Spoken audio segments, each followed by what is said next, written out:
বসে বসে খালি ছাত্র পড়ায় আর বোর্ডিং এর খানা খায়। আর আমরাই তো দিনের একমাত্র কাজ করি। এই অহংকার যতদিন পর্যন্ত এদের দিল থেকে বের না হবে, ততদিন পর্যন্ত আল্লাহর জমিনে পৃথিবীর যেই প্রান্তে এই সাদিয়ারি বাহিনী যাবে, তারা সেখানে লাঞ্ছিত অপদস্থ হতেই থাকবে, হতেই থাকবে, হতেই থাকবে, হতেই থাকবে।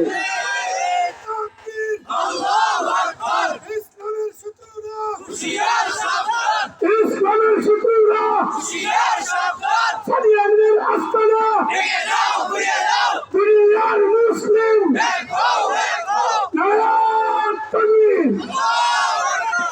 কারণ আমার চাচাতো ভাই পায়জামা টাকনুর উপরে পড়া, এটা নবী সাল্লাল্লাহু আলাইহি ওয়াসাল্লামের নির্দেশ। এটা কার নির্দেশ? কথা বলেন, এটা কার নির্দেশ?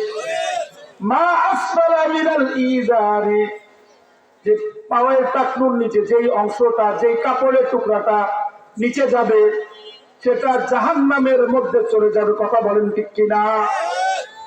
এই জন্য হযরত ওসমান রাদিয়াল্লাহু তাআলা আনহু বলেন যে তুমি আমাকে যতই বলো, আমি আল্লাহর রাসূল সাল্লাল্লাহু আলাইহি ওয়াসাল্লামের এই নির্দেশ অমান্য করতে পারবো না।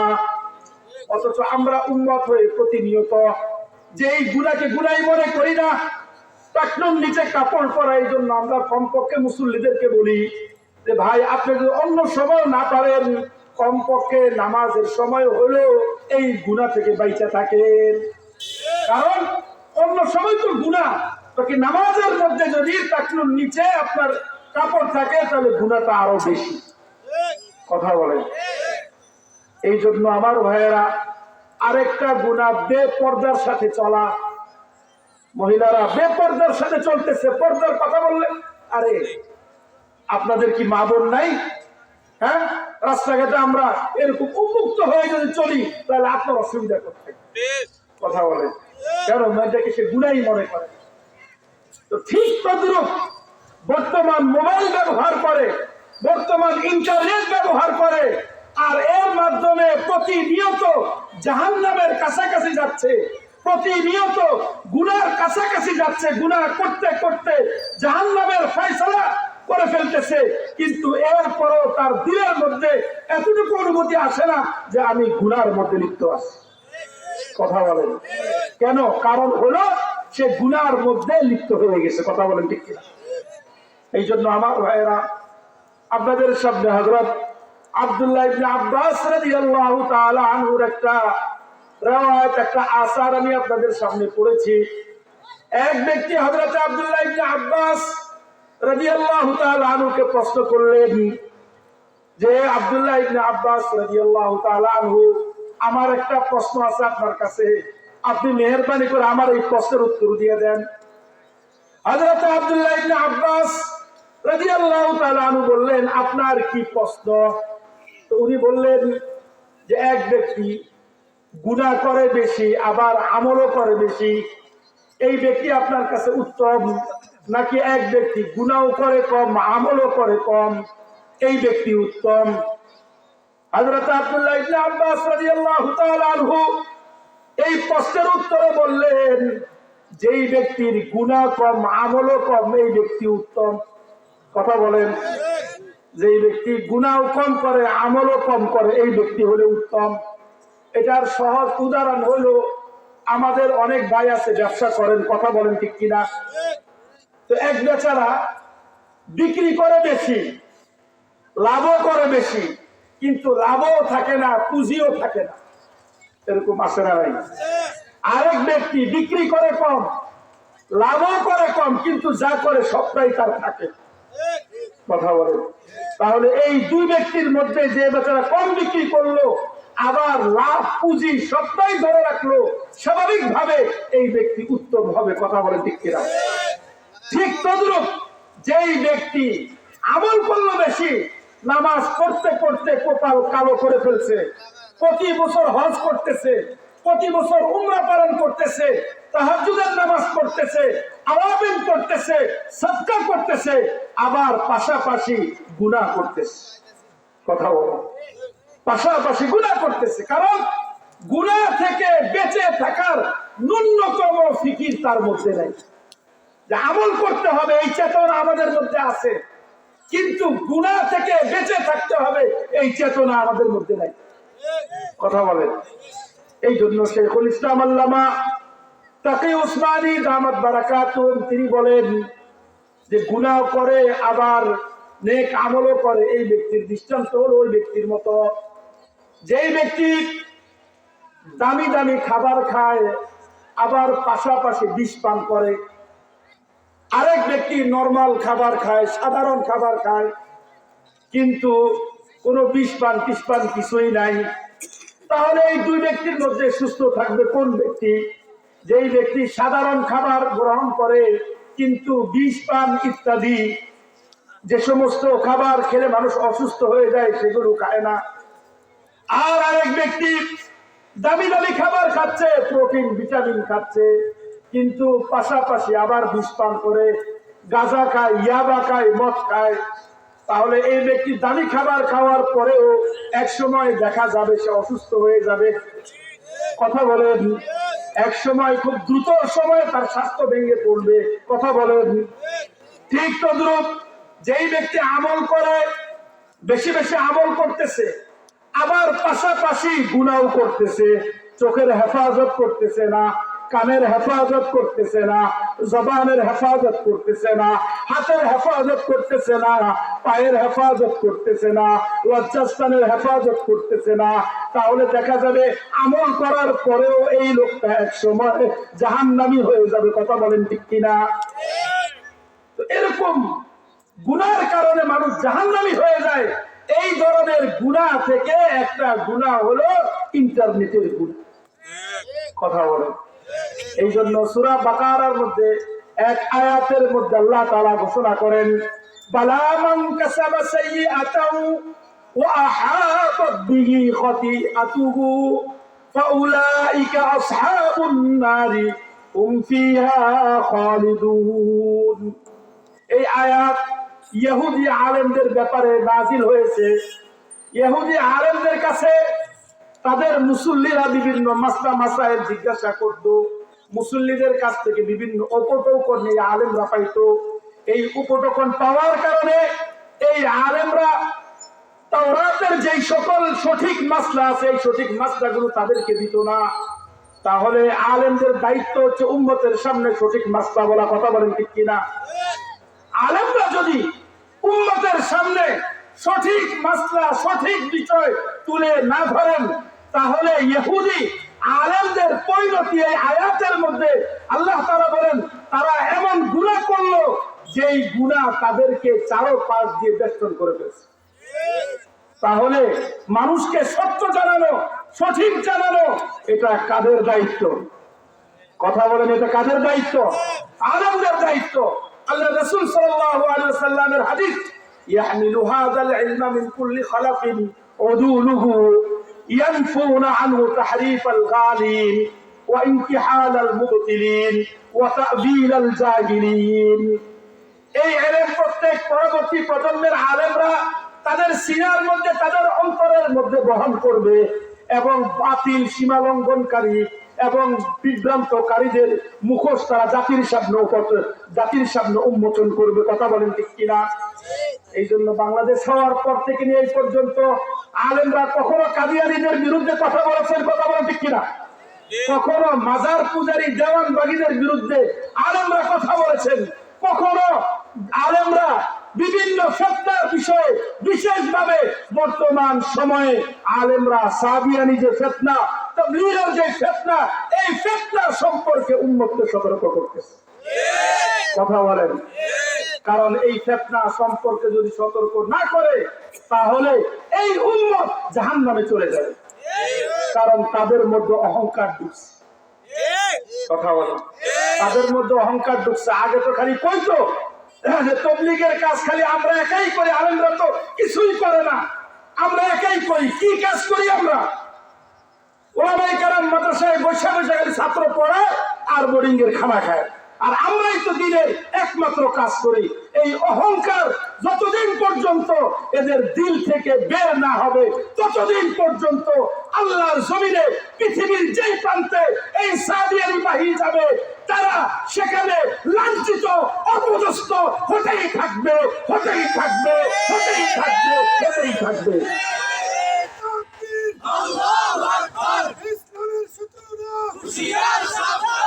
ইসলামের শত্রুরা সাদিয়ানদের আস্তানা দুনিয়ার মুসলিম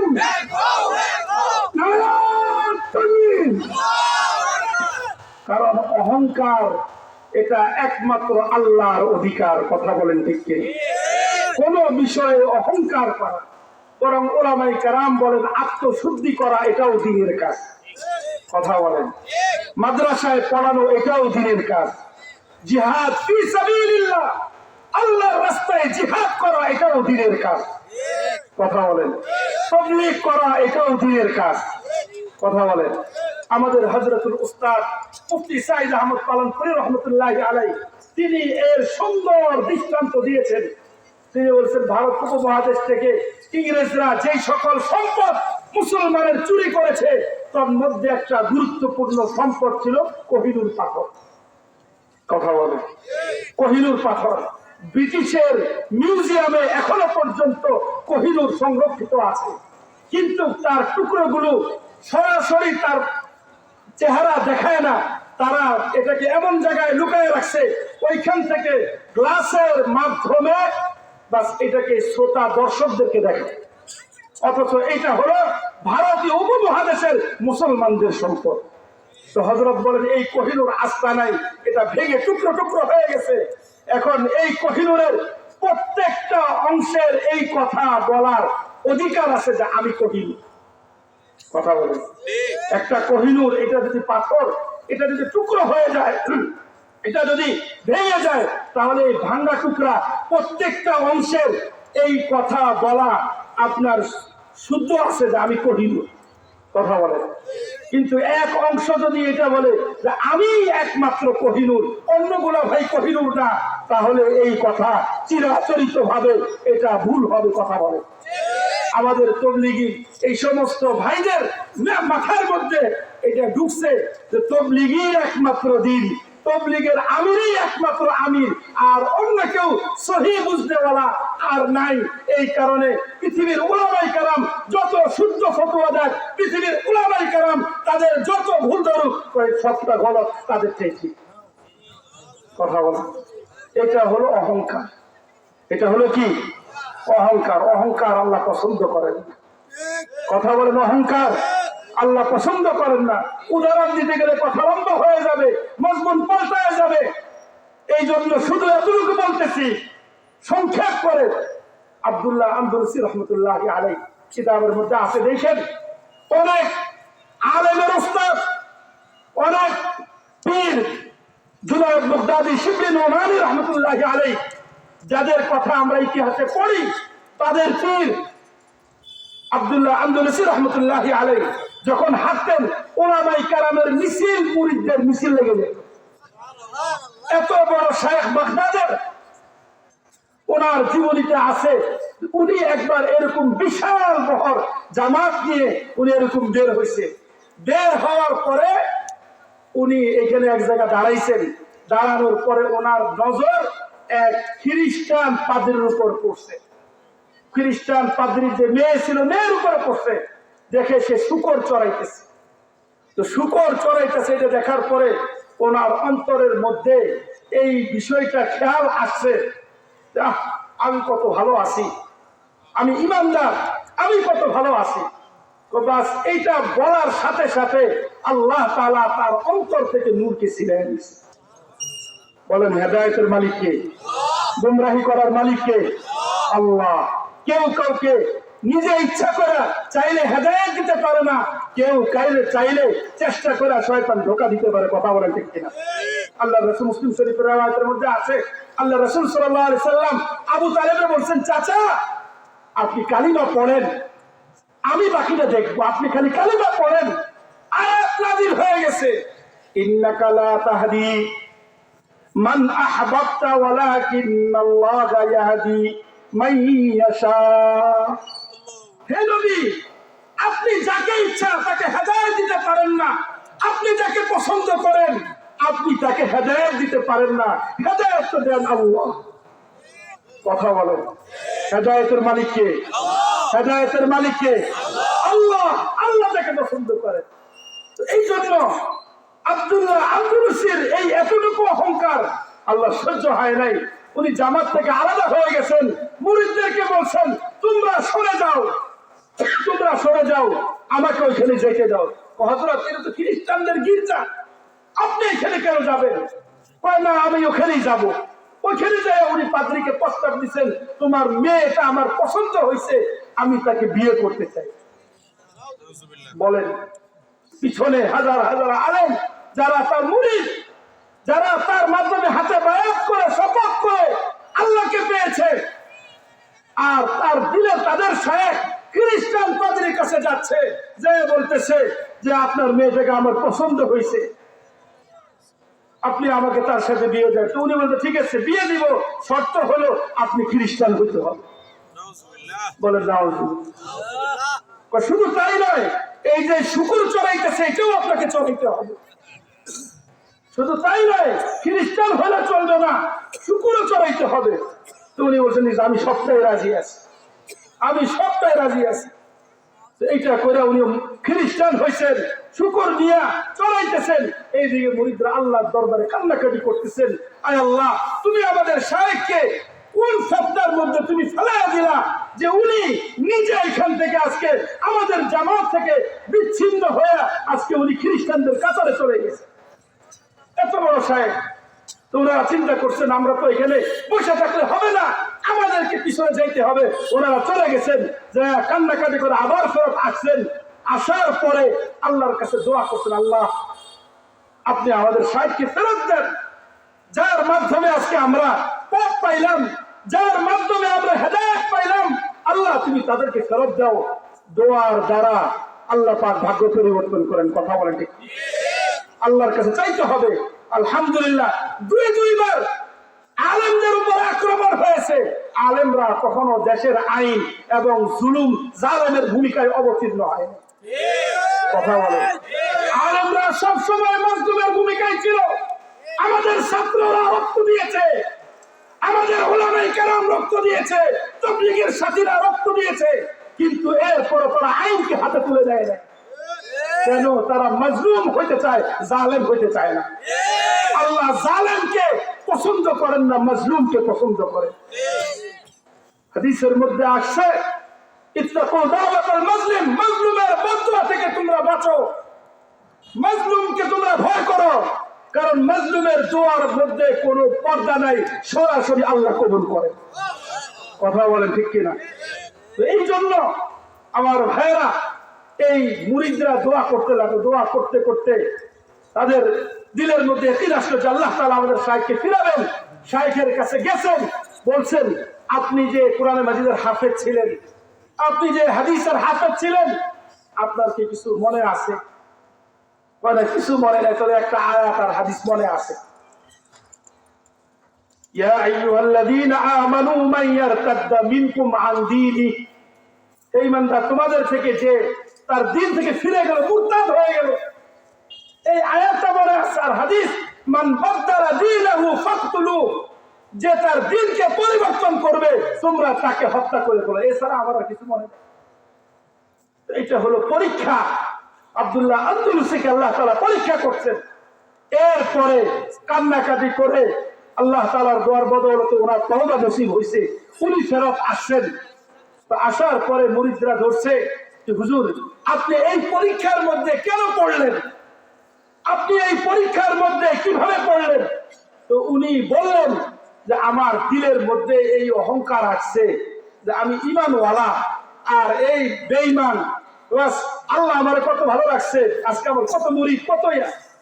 তাহলে বুঝা গেল আল্লাহর দরবারে অহংকার কখনো পছন্দনীয় না। কথা বলে দেখছি। এই জন্য আজকে যারা তাবলীগের বিষয়ে জেদ ধরেছে, দিনী কাজের মধ্যে জেদ মানুষকে জাহান্নামের দিকে নিয়ে যায়, রাগ মানুষকে জাহান্নামের দিকে নিয়ে যায়। এদের মধ্যে আজকে আকল খারাপ হয়ে গেছে। আজকে সহি বিষয় বুঝার এদের কোন যোগ্যতাই আল্লাহ তাআলা ছিনায় নিয়ে গেছে। এই জন্য আমার ভাইয়েরা, আমি যেই কথা আলোচনা করতেছিলাম যে ইহুদি আলেম তারা তাদের উম্মতকে সহি বিষয়ে না বুঝায় গলত বিষয়ে বুঝাইছে, এই জন্য আল্লাহ তাআলা আয়াত নাযিল করছেন, বালা মান কাসাবা সাইয়্যাতাও ওয়া আহাতাত বিহি খাতিআতুহু ফাউলাইকা আসহাবুন নারি হুম ফিহা খালিদুন। যে হ্যাঁ, এরা এমন গুনাহ করছে যেই গুনাহ তাদেরকে চারদিক থেকে বেষ্টন করে ফেলে এবং এরা চিরস্থায়ী জাহান্নামী হয়ে যায়। কথা বলে ঠিক কিনা? ওই গুনার নাম হলো ইন্টারনেটের গুনাহ। কথা বলে, কারণ ইন্টারনেটের মধ্যে যে গুনাহ করা হয় সেটা হলো মহিলাদেরকে দেখা।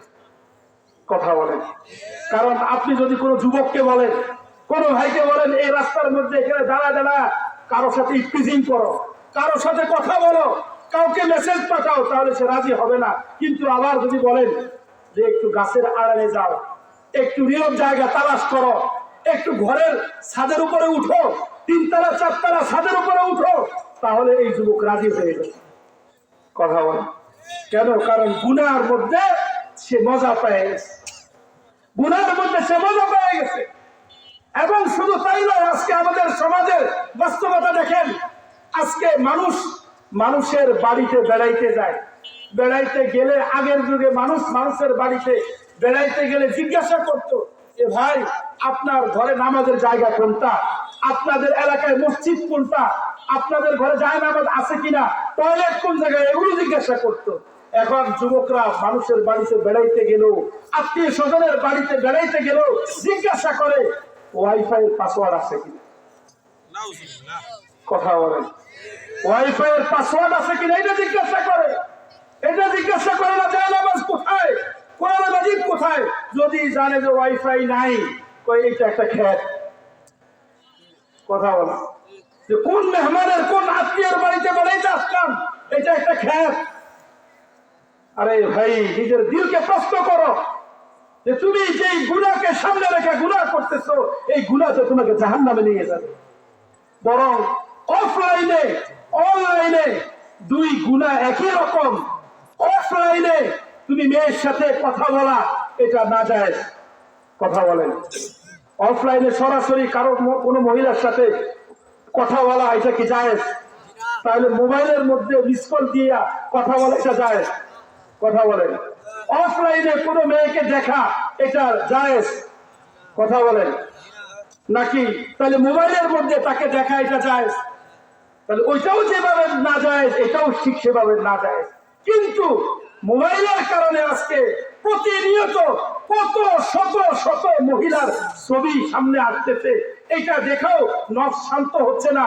হালমিন মাজিদ, এর চাইতেও আরো বেশি চাই, এর চাইতে আরো সুন্দর চাই, এর চাইতে আরো ভালো লাগবে। এইভাবে দেখতে দেখতে দেখতে দেখতে গুনার মধ্যে নফসকে মোটা বানায় ফেলেছে। কথা বলেন। অথচ আমার ভাইয়েরা, আলোচনা শেষ করে দিব। আমি আপনি যখন গুনাহ করি, তখন আল্লাহ তাআলা তার পক্ষ থেকে প্রায় 7টা সিসি ক্যামেরা লাগাইছেন। কয়টা? কথা বলেন, কয়টা?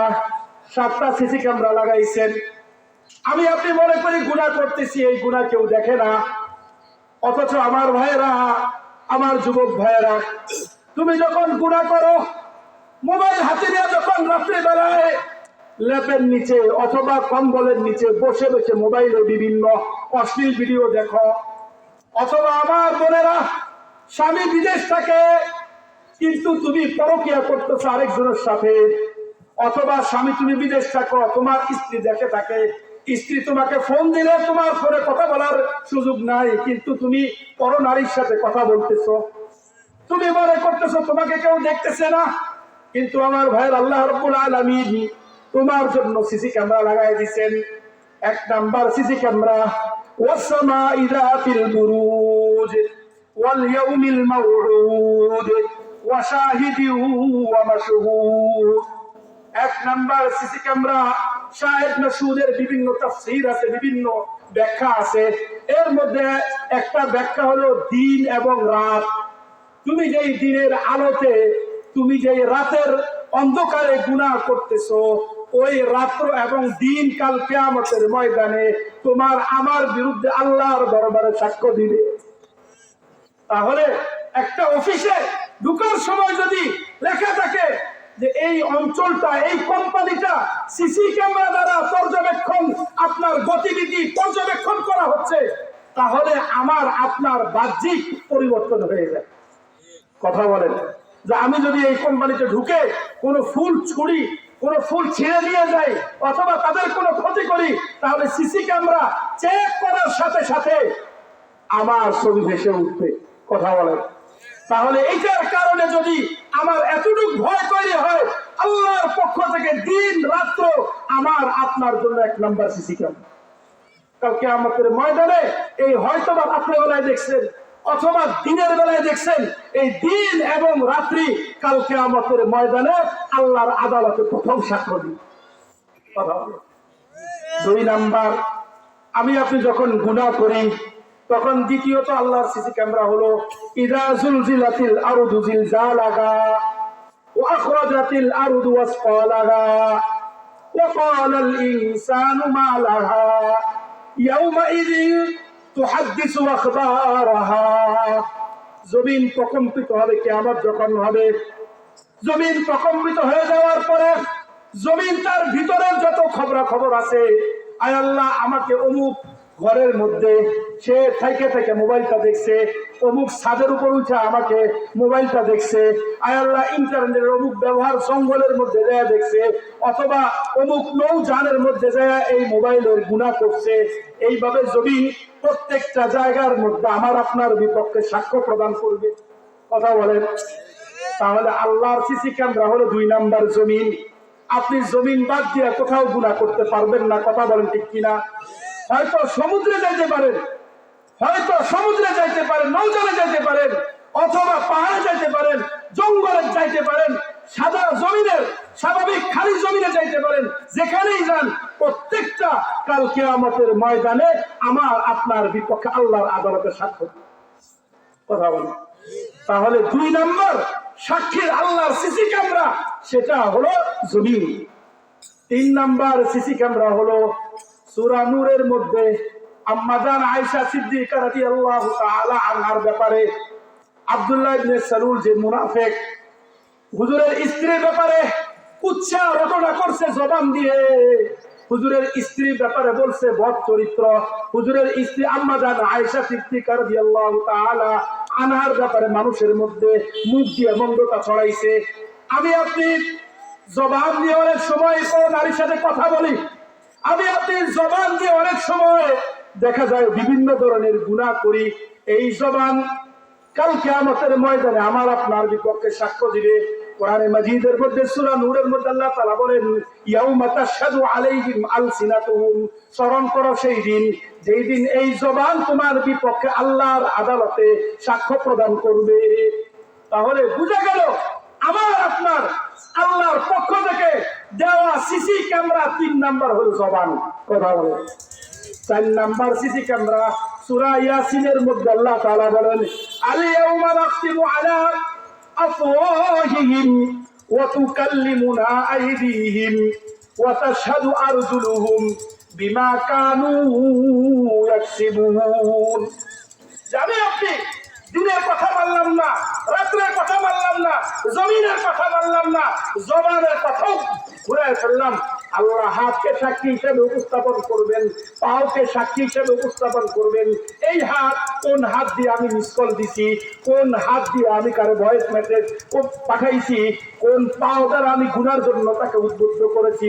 আলিয়াউমা নাখতিমু আলা আফওয়াহিহিম ওয়া তুকাল্লিমুনা আইদিহিম, হাতগুলো কথা বলতে থাকবে, ওয়া তাশহাদু আরজুলুহুম, পাওগুলো আমার আপনার বিপক্ষে সাক্ষ্য দিতে থাকবে। এইভাবে 4 নাম্বার সাক্ষী আল্লাহ তাআলা, 4 নাম্বার সিসি ক্যামেরা বানাবেন আমার আপনার হাত। 5 নাম্বার সিসি ক্যামেরা হলো আল্লাহ তাআলার পক্ষ থেকে নিয়োজিত 2 ফেরেশতা। ওয়া ইন্না আলাইকুম লাহাফিজিন কিরামান কাতিবিন ইয়ালামুনা মা তাফআলুন।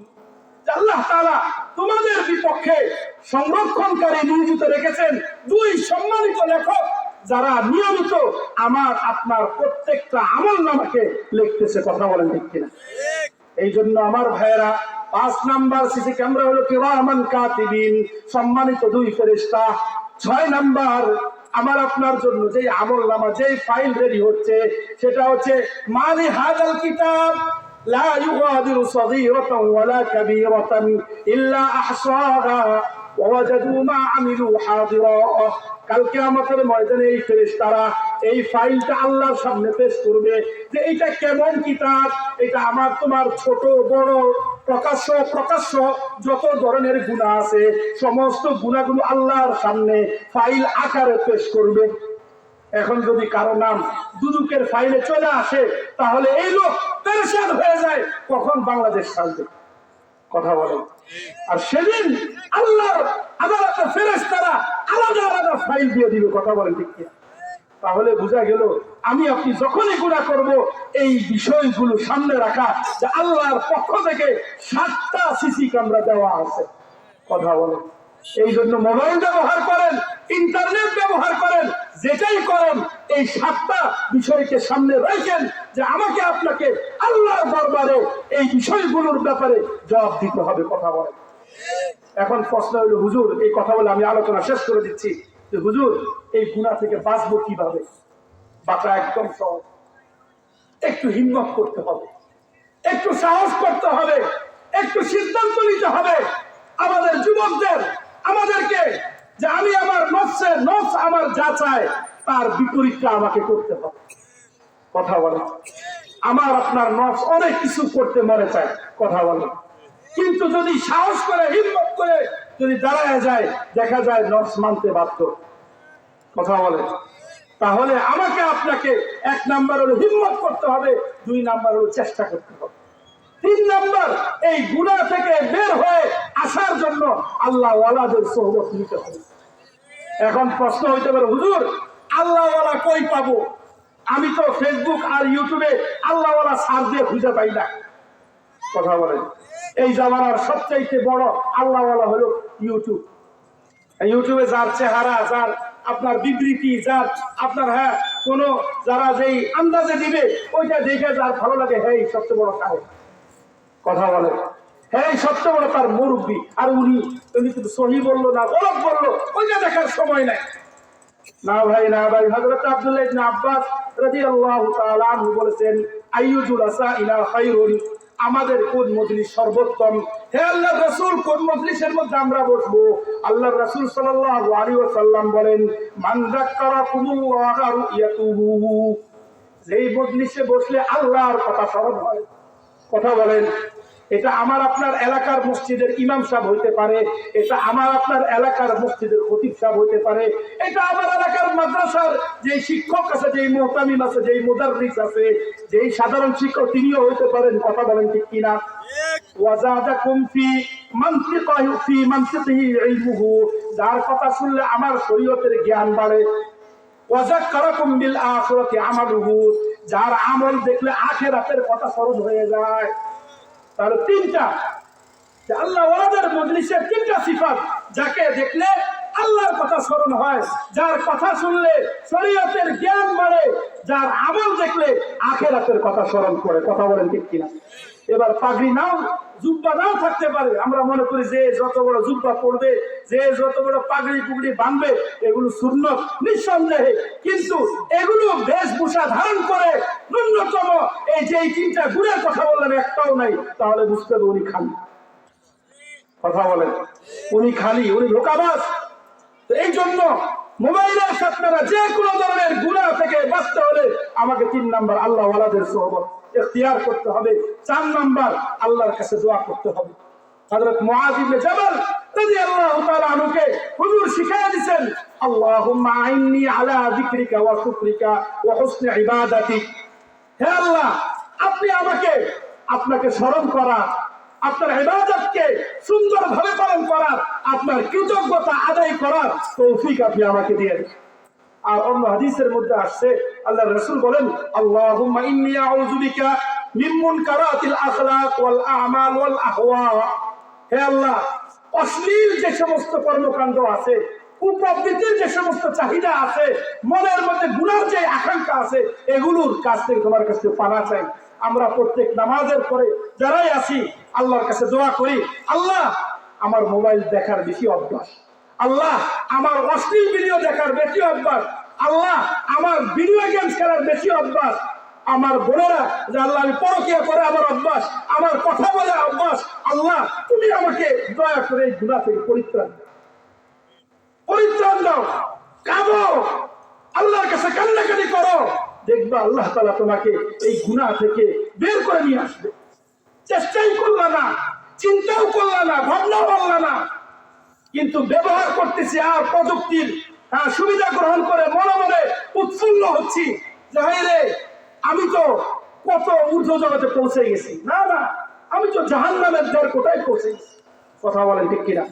সেই জন্য আমার ভাইয়েরা আপনাদের কাছে এই উদাত্ত আহ্বান থাকবে, আমাদের যুবক ভাইদের কাছে, মা বোনদের কাছে, আমাদের বর্তমান জামানায় যে সকল ফতনা, এর মধ্যে ইন্টারনেটের মোবাইলের ফতনা, যেই গুনাহগুলো আমরা প্রতিনিয়ত করছি, এই গুনাহগুলোর মাধ্যমে ধীরে ধীরে আমরা জাহান্নামের দ্বার প্রান্তে পৌঁছে যাচ্ছি। আল্লাহ জাল্লা শানুহু আমাদের সবাইকে এই জাতীয় গুনাহ থেকে বাঁচার এবং শয়তানের কৌশল থেকে, শয়তানের ষড়যন্ত্র চক্রান্ত থেকে আল্লাহ আমাদেরকে হেফাজত করুন, সকলে বলে আমিন। আমরা কি এই ওয়াদাটা করতে পারি ইনশাআল্লাহ? বাস আল্লাহ রাব্বুল আলামিন আমাদের এই এলাকার যুবকদেরকে, ঘরের মা বোনদেরকে, বুড়ো বাবাদেরকে, শিশুদেরকে, বাচ্চাদেরকে, আমাদের সকলকে আল্লাহ তাআলা হেফাজত করুন, সকলে বলে আমিন।